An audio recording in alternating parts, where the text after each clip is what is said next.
Olá, muito bom dia a você que nos acompanha pela Pop TV em Sobradinho e em Porto Alegre, a você que me ouve na Rádio Cultural FM em Santa Catarina e no Rio Grande do Sul, ou está ligado nos canais do ICL no YouTube. Sejam todos muito bem-vindos e bem-vindas a mais um ICL Mercado e Investimentos. E vamos aos destaques desta terça-feira, dia 7 de abril, também conhecido como o Dia do Jornalista. Vamos lá! O Ibovespa fechou o dia positivo com leve alta e o dólar teve uma leve queda. A gente vai ver os números do pregão em instantes, tá? Do pregão de ontem. E hoje vamos falar também que o governo federal lançou um pacote de medidas, isso para segurar os preços dos combustíveis. Mas nem todas as empresas, elas toparam participar. A gente vai detalhar esse assunto do petróleo no Brasil e no mundo daqui a pouquinho também. Até porque, minha gente, o presidente Donald Trump ameaçou destruir a infraestrutura do Irã e o prazo expira hoje, às 9 da noite, horário de Brasília. E parece que o Irã não está muito afim de fazer um acordo, não. E a gente vai entender o que está acontecendo logo mais e os impactos disso no seu bolso.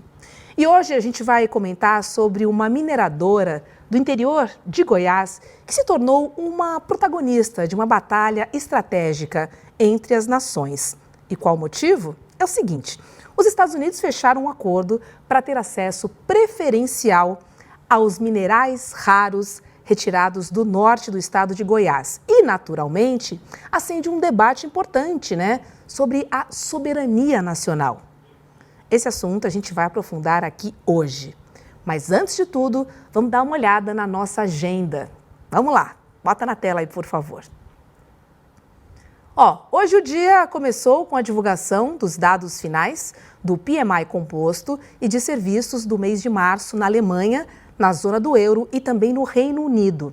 Na França, às 7 da manhã, a OCDE divulgou o índice de preços ao consumidor, conhecido como CPI. Às 9h30, nos Estados Unidos, o Departamento do Comércio divulga as encomendas de bens duráveis. Agorinha, às 11 horas da manhã, há 4 minutos aqui no Brasil, a Federação Nacional da Distribuição de Veículos Automotores, a FenaBrave, divulga o Balanço Nacional de Emplacamentos. E às 3 da tarde, aqui no Brasil, o MDC, ou MDIC, na verdade, divulga a balança comercial. E é isso. Tem mais na agenda, às 4 da tarde, nos Estados Unidos. A gente vai ter os dados de crédito ao consumidor e em Hong Kong, hoje os mercados estão fechados por ser o dia seguinte ao feriado de Páscoa.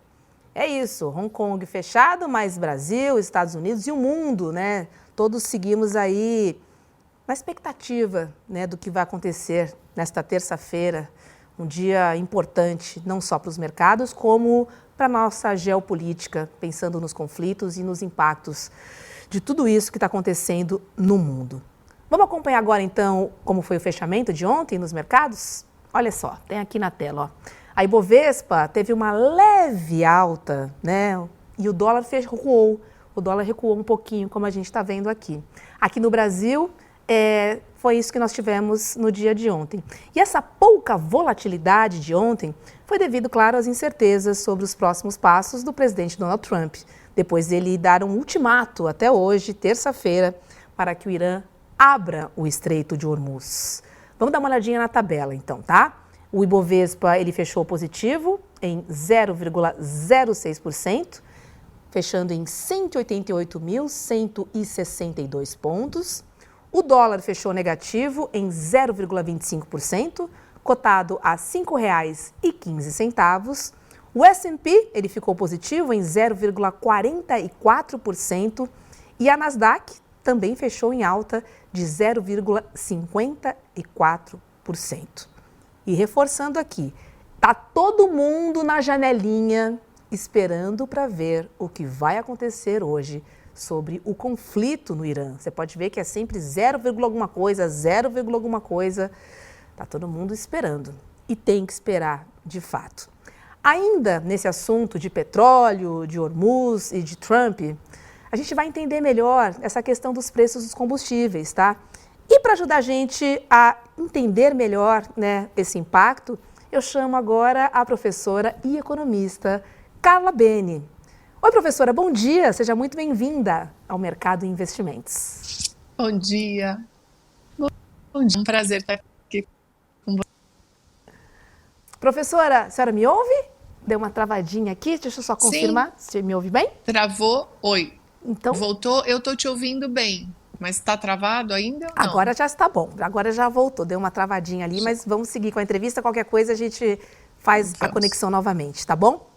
Vamos lá, Carla, porque ontem à Tá bom. tarde o governo federal ele anunciou um conjunto de medidas para tentar conter a alta dos combustíveis no país.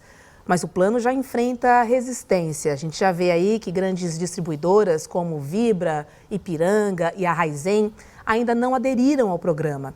Do outro lado, a Petrobras e a refinaria de Mataripe já sinalizaram apoio à iniciativa.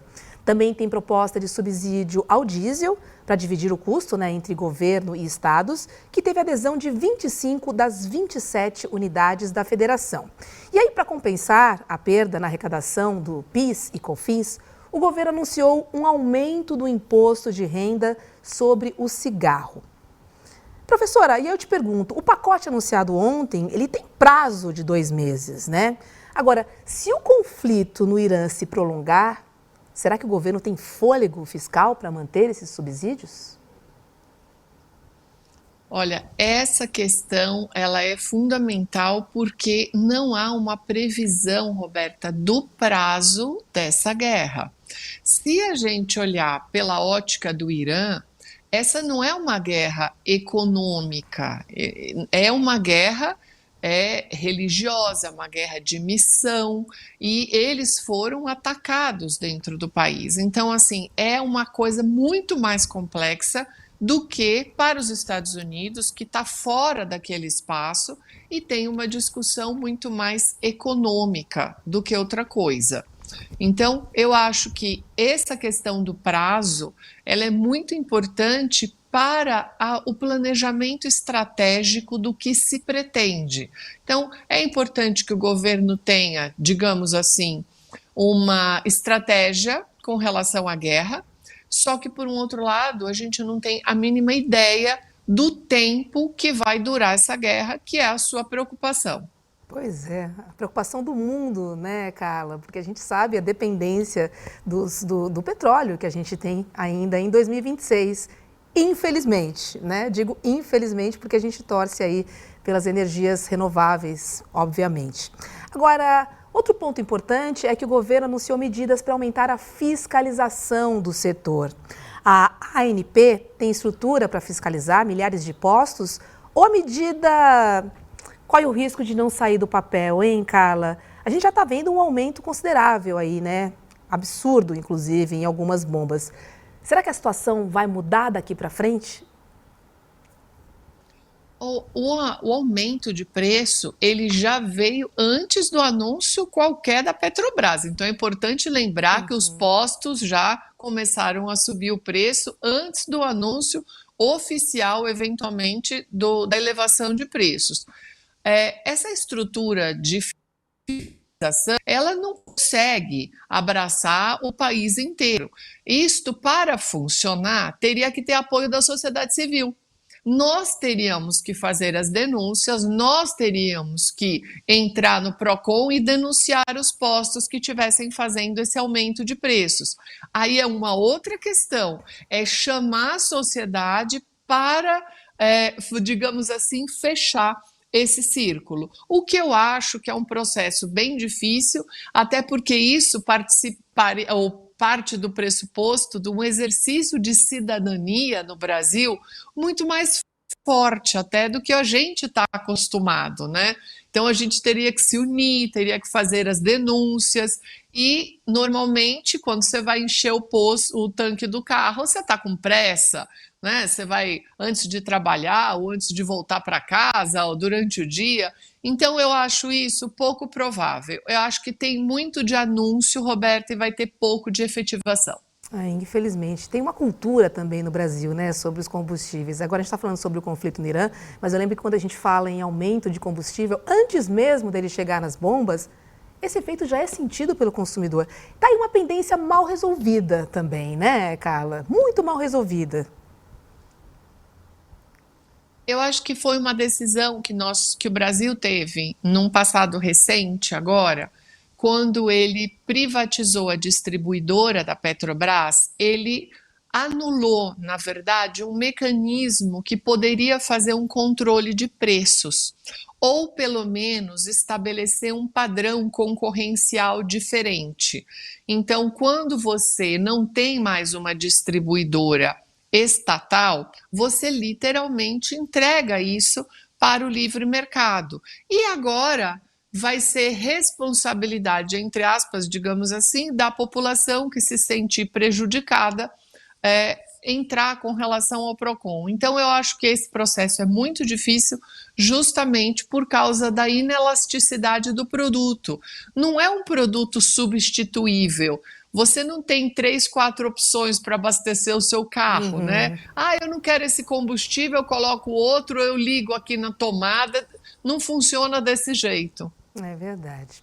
Agora, ainda falando, né, sobre o tema da guerra e do petróleo, o ultimato do presidente dos Estados Unidos, o Donald Trump, ao Irã, ele entra em seus momentos finais. O Trump ameaçou destruir pontes e também usinas de energia iranianas, caso o país não reabra o Estreito de Hormuz até a meia-noite de hoje. O Irã já avisou que não pretende reabrir, o Estreito de Hormuz nos termos em que os Estados Unidos estão exigindo. A Marinha da Guarda Revolucionária Iraniana já declarou o seguinte, inclusive: Hormuz jamais voltará a ser como era, especialmente para os Estados Unidos e também para Israel. Do outro lado, o Trump ameaçou lançar, nas palavras dele, o inferno sobre o Irã, caso o Estreito de Hormuz não seja reaberto. E ainda declarou que não está preocupado em ser acusado de crimes de guerra, porque eles são animais. Ele falou animals, ele disse animais em relação à população iraniana. E agora de manhã, o Trump voltou a se manifestar sobre o prazo final e publicou novas ameaças em sua rede social. Vamos ver no telão aqui o que ele disse na Truth Social. Uma civilização inteira morrerá esta noite, para nunca mais ser trazida de volta. Não quero que isso aconteça, mas provavelmente vai acontecer. No entanto, agora temos a mudança de regime completa e total, não sei onde, né? Onde mentes divergentes, mais inteligentes e menos radicalizadas prevalecerão. Talvez algo revolucionário maravilhoso possa acontecer. Quem sabe? Vamos descobrir esta noite um dos momentos mais importantes da longa e complexa história do mundo. 47 anos de extorsão, corrupção e morte finalmente vão acabar. Deus abençoe o grande povo do Irã. Professora Carla Beni, o Trump já usou esse tipo de ultimato antes, né? Com a China, com o México, também com a Coreia do Norte. E muitas vezes ele recuou, ou tentou negociar e negociou. E isso acabou criando um problema de credibilidade para o próprio governo Trump. As ameaças do governo estão sendo levadas a sério, dessa vez pelo mercado ou investidores? Carla, você acha que dessa vez essa narrativa, esse discurso do Trump está colando no mundo financeiro? Ou está todo mundo de fato ali, naquela incerteza, porque a gente nem sabe o que vai acontecer? Olha, ele já tinha feito essas ameaças ontem, quando você fez a abertura do mercado. Quando você falou zero qualquer coisa, zero qualquer coisa. Então, o que a gente tem observado? A credibilidade dele tem caído muito com relação aos anúncios e o mercado financeiro. Eu aqui nem vou entrar no mérito da questão de um chefe de Estado falar só através da rede social dele, que é dele, ou seja, a empresa de comunicação é da família dele, eles estão ficando cada vez mais bilionários, é um negócio impressionante. Agora as denúncias de informações justamente antes dos ataques, né? Por que esses ataques também são feitos aos finais de semana? Então tem uma série de questões aí que daria até para a gente entrar nesse mérito, mas eu acho que há um certo esgotamento, começando a ter um cansaço com relação a esses anúncios e recuos, anúncios e recuos. Esse anúncio, obviamente, é um anúncio fortíssimo. Você não pode atacar infraestrutura civil, isso é crime de guerra, e ele já antecipa essa questão, dizendo que ele não teria problema nenhum de ser acusado de um criminoso de guerra. Então, assim, há um pacote todo, o texto dele, além de ter todo um empobrecimento de vocabulário, ele é um texto muito confuso, porque ele vai aniquilar o país e depois ele abençoa a população. É uma coisa muito confusa isso, mas ele é de uma violência, Roberta, inacreditável para um chefe de Estado de uma potência como os Estados Unidos, e nós estamos no século XXI, né? A gente está em 2026 com esse nível de violência e de nível de discurso de violência. Se você tiver que fazer uma interpretação literal do começo do texto, eu diria para você que hoje à noite ele vai jogar uma bomba atômica no Irã, pelo texto dele. Pois é, aí ele diz, né, que já tivemos uma mudança de regime completa e total. Assim, além de tudo, tem muita mentira nesse texto, Carla. Tem. Não dá para levar o Trump a sério mesmo, né? Não, é algo muito impressionante como ele continua fazendo isso para o público que o apoia, e ele continua apostando nesse grau de violência e que depois os países, ou no caso específico agora o Irã, vai recuar. Não há nenhuma sinalização, nem de recuo do Irã, nem de mudança no Estreito de Hormuz e nem de cessar-fogo. Então, realmente, a gente está numa situação assim inacreditável. Ele entrou e ele não sabe como sair. Então, eu acho que é basicamente esse o grande problema de como sair dessa encrenca que ele mesmo criou. Ou melhor, essa tragédia, né? Tragédia, exatamente. Agora, o fato é que o Irã, pelo menos até este momento, ele rejeitou todas as propostas de Donald Trump. E eu queria te perguntar que leitura você faz dessa postura do Irã de não se curvar aos Estados Unidos. Eu queria uma leitura do ponto de vista econômico, assim. Faz algum sentido para o Irã resistir?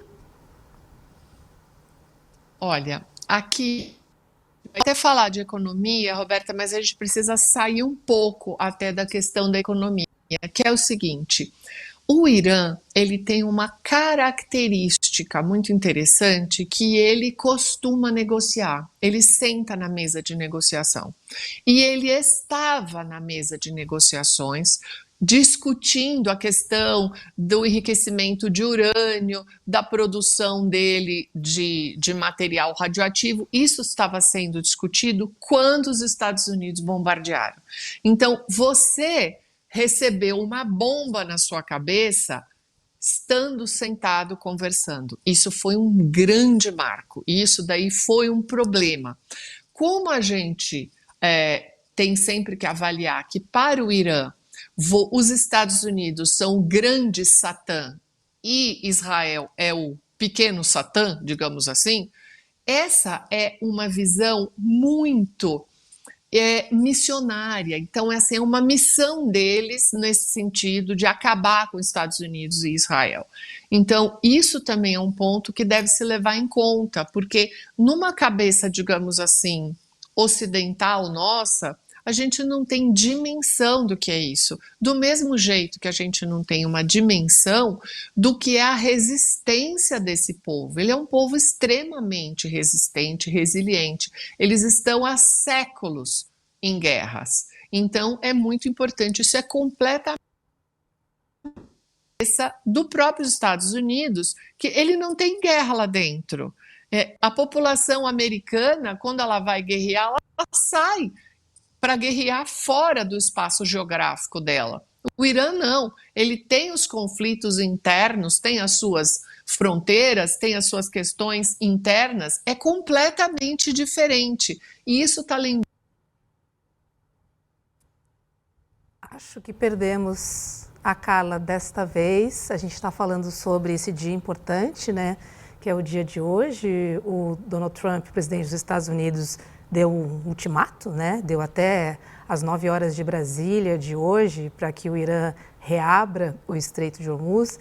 E eu estou conversando com a Carla justamente o impacto econômico dessa resistência do Irã, né? Porque o Trump já tinha dado alguns outros ultimatos para o Irã que ainda não recuou, né? Que ainda permanece ali enfrentando o regime dos Estados Unidos. E a Carla está explicando para a gente, economicamente, o que significa para o Irã resistir, né, aos Estados Unidos. Carla, voltou? Tá meio difícil. Pode.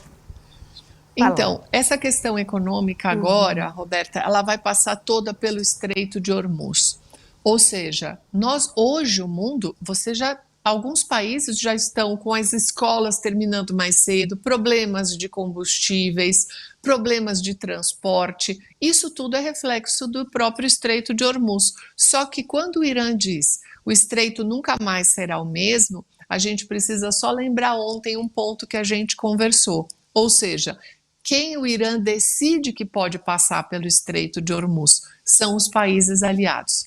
Então, país aliado pode passar e os países não aliados não poderão passar no Estreito de Hormuz. E a gente também precisa fazer essa reconexão com o que a gente falou ontem e hoje, que a rota fora do Estreito de Hormuz, ela é mais longa, mais cara, ela amplia o seguro do frete marítimo e ela muitas vezes, se for passar pela rota do Mar Vermelho, tem os Houthis lá, também vai precisar de escolta. Então, assim, o comércio internacional, as cadeias logísticas, elas estão seriamente afetadas.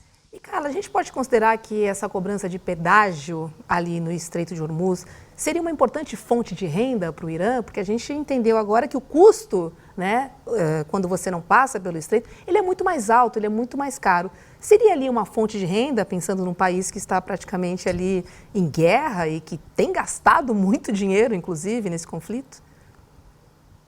Sim, exatamente. E essa fonte de renda, mais ou menos, que ele cobre, acho que a última vez que eu peguei informação, acho que era 2 milhões, o equivalente a 2 milhões de dólares. É importante que a gente tenha equivalência, porque o Irã em dólar, ele recebe em petro-yuan, recebe em ouro. Então, esse movimento, ele está muito conectado, inclusive, com a China, porque depois esse valor, ele faz o próprio investimento na China, na Bolsa de Xangai e tudo. Então, há uma conexão com relação a isso e a gente também não sabe qual é a conexão que está tendo com a parte de armamentos bélicos, que se é a China ou a Rússia que estão fornecendo para o Irã continuar fazendo os ataques. Então, aqui tem muita coisa, digamos assim, por baixo do tapete acontecendo. É um xadrez, de fato, né, Carla? E olha, saíram hoje de manhã notícias de que o Irã está pedindo para que jovens, para que eles façam correntes humanas para proteger as usinas de energia dos ataques. Eles também estão aceitando voluntários para lutar na guerra, voluntários a partir dos 12 anos de idade. Ou seja, a gente está falando de uma geração impactada pela guerra. E tudo isso vai muito além do petróleo ou do controle de Hormuz. É uma questão civilizatória, né, Carla? Sim, exatamente. Inclusive, isso é uma ferramenta muito comum. Nós estamos há 4 anos com a guerra da Rússia com a Ucrânia, né? E na Ucrânia, uma curiosidade para quem não sabe, quem luta na Ucrânia não é mais o ucraniano. Ele literalmente tem importado pessoas que queiram lutar. Num primeiro momento, ele teve um apelo, no caso da Ucrânia, ideológico, que era mais ou menos assim: venha lutar e apoiar a Ucrânia, você vai lutar contra o comunismo. Esse movimento, depois de um tempo, ele se esgotou e agora ele faz esse movimento, inclusive para pessoas pobres. Ao longo do mundo, o brasileiro costuma encaminhar também muita gente para a Ucrânia, as pessoas querem até lá porque recebe um valor por mês para poder lutar. Então, assim, são as outras tragédias, são as camadas das tragédias da guerra, e no caso do Irã, como você tem essa questão religiosa muito profunda e fundamentalista muito profunda, as próprias famílias vão encaminhar essas crianças a partir de 12 anos de idade. Nossa, uau, é muito triste, de fato, assim. A gente tem visto que guerras matam mulheres, matam crianças, e crianças estão sendo chamadas para o confronto também. Assim, de fato, é triste demais, Carla, tudo isso que a gente está vivendo. E, assim, a lição que a gente tira, pelo menos que a gente tem entendido dessa história toda, é que, de fato, os Estados Unidos subestimaram, né? Acharam que Irã, de fato, fosse uma Venezuela, porque a gente entendeu que o regime continua e eles não estão baixando a guarda. Hoje é um dia muito importante e amanhã, certamente, a gente vai conversar muito sobre o impacto no mercado financeiro, a depender do que acontece hoje à noite. Carla, querida, obrigada, viu? E até amanhã aqui no Mercado Investimentos. Obrigada, até amanhã e vamos torcer para que nenhuma tragédia ocorra hoje à noite. Pois é, vamos torcer, estamos todos nessa corrente. Deixa eu dar um recadinho final, porque dos mesmos criadores de Vai para Cuba, Eduardo, e também Vá para a Argentina, Carajo, vem aí mais uma superprodução internacional do ICL. Depois de desmontar, né, as falsas narrativas sobre Cuba e também sobre a Argentina, o Edu atravessou o mundo e foi para a China.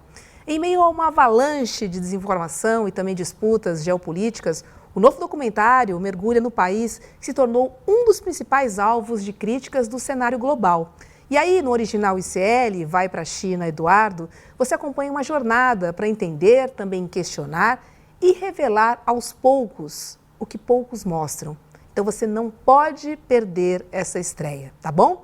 O documentário tem direção de Juliana Baroni e ele chega com uma exibição especial aqui no ICL, tá? Prepare a pipoca, porque a estreia internacional ela é gratuita e vai acontecer no dia 12 de abril, que é um domingão. Domingo é dia de cineminha, às 8 horas da noite. Essa é mais uma estreia do ICL que vai entrar na história e também sacudir as convicções, principalmente da extrema-direita. Mas para isso você sabe, você precisa garantir o seu ingresso. Ele é gratuito, mas você precisa se inscrever. Vai lá em iclmercado.com.br, iclmercado.com.br. No próximo domingo, dia 12, às 8 horas da noite. Chama a galera para depois do documentário poder discutir um pouco sobre esse mundo, essa China que o ICL e o Edu vão apresentar para a gente. Tá bom? Eu fico por aqui, mas você sabe que agora vem William De Luca e Guga Noblar na programação do ICL com o Rolê. Então você fica aí em boa companhia e eu me despeço, mas amanhã a gente se encontra aqui no ICL Mercado e Investimentos. Beijo para você, obrigada pela sua companhia e vamos ficar de olho porque amanhã a gente vai repercutir esse impacto, esse importante dia D, né, essa terça-feira que promete.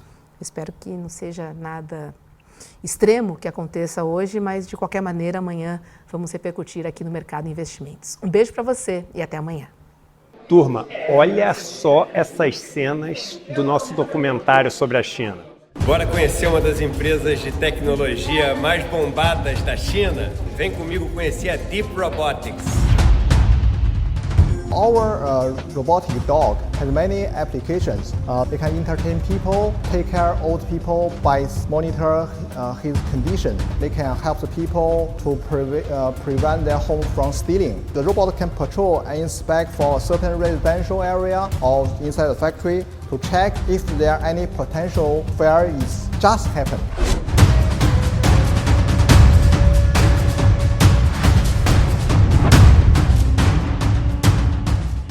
Você sabia que todos os nossos programas estão no Spotify? A notícia não pode parar e agora você pode acompanhar todos os nossos programas onde e quando quiser. Siga nossos canais no Spotify e tenha acesso ao Chico Pinheiro Entrevista, Desperta ICL, Rolê e muito mais. ICL no Spotify. Informação que te acompanha.